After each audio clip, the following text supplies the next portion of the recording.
Hey everybody, welcome back to the channel. Today we are talking about overtraining because overtraining can happen to anyone, whether you are just an everyday runner, average athletes, or elite runners. You are in danger of overtraining. So it's really important that we are aware of what the signs and symptoms of overtraining and making sure that we get ahead of that and allowing our bodies to rest so we don't face injuries and issues later on the road from ignoring these signs of overtraining.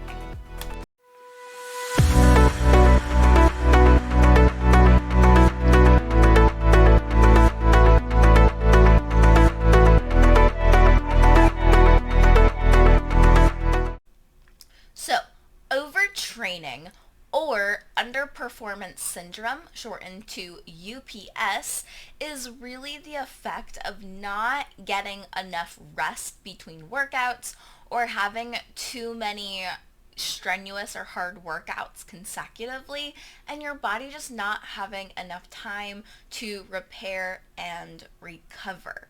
So, let's kind of dive into some of those symptoms, okay? I'll put a little list here, but some of those signs and symptoms are extended muscle soreness, increase in injuries, slower recovery, having your muscles just more tired and heavy, increased fatigue and tiredness, irritable moodiness, depression, anxiety, performance plateau or decrease, elevated resting heart rate, and even being more frequently sick. A lot of these symptoms are in effect or are signs and symptoms of overtraining. Now, having one or two of these things isn't necessarily meaning that you are falling into overtraining, but the more signs and symptoms that you have, the more likely that you are definitely overtraining and your body needs a rest.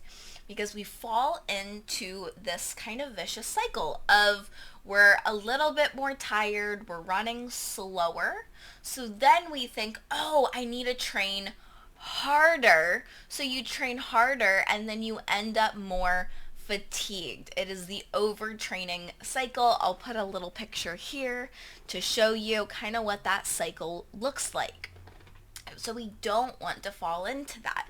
We need to learn how to listen to our bodies. I like the quote that says, if we are listening to our body when it's whispering, then we don't have to hear our body scream. And that really kind of plays into that overtraining.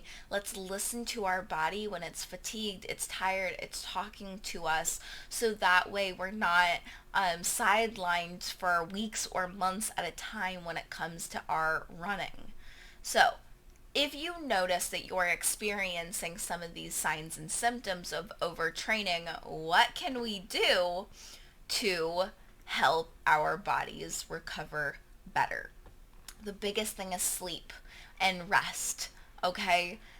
Our bodies do most of our repairing while we are sleeping. So making sure that you are getting enough sleep to allow your body, and not just sleep, but good quality of sleep, to allow our body to actually recover and repair like it should be doing.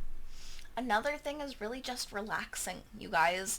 When we are in a stressful situation where our cortisol levels are elevated, our bodies are not able to function properly. Our bodies are not able to fully embrace the recovery process when we are stressed and tense all the time.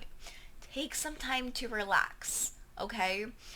Training is important, but actually relaxing is a part of the process as well, okay? The next is eating really well, okay?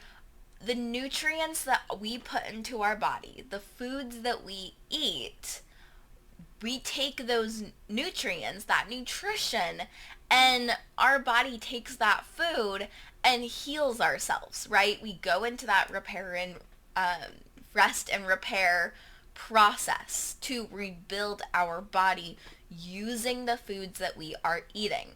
So if we are eating a lot of processed junk, empty calories, our body isn't going to have the adequate nutrition that our muscles and bones and ligaments need to fully recover between workouts. So making sure that you're getting enough proteins, getting enough complex carbs, getting enough vegetables, vitamins, nutrients, things that our body really needs to repair and recover is so important, especially when you're training for a race or you're training really hard for a specific goal.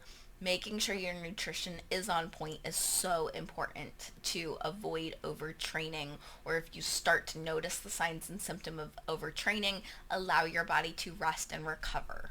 Okay? The next one is hydration, right?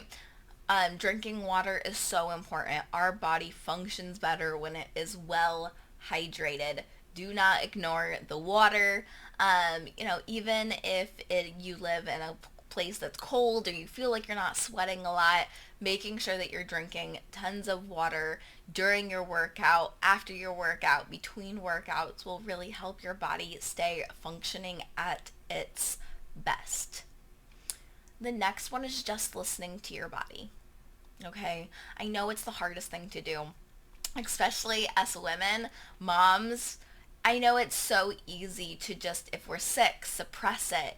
We still have got to take care of kids and our families, but we've got to listen to our body. If you're feeling off, if you're feeling tired, listen to your body. It's telling you that you need to rest. It's telling you that you need more sleep.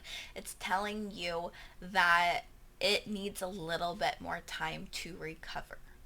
Listen to your body. It is better to take a day and maybe run a little bit slower or go for a walk instead of a run and really let your body do what it needs to do than to push it, fall into this overtraining cycle, and end up in a worse situation later on. Okay? So those are kind of some of the symptoms of overtraining and a little bit of how you can kind of get ahead of it, listen to our bodies, aid in that repair and recovery process. So really, I hope you take from this video to really listen to your body. Make sure that you are training strategically, having easy runs and long runs and hard runs really strategically placed into your training program with adequate amounts of rest and recover between workouts. So that's it for me today, you guys. I hope you have a wonderful day, and I will talk to you very soon. Bye.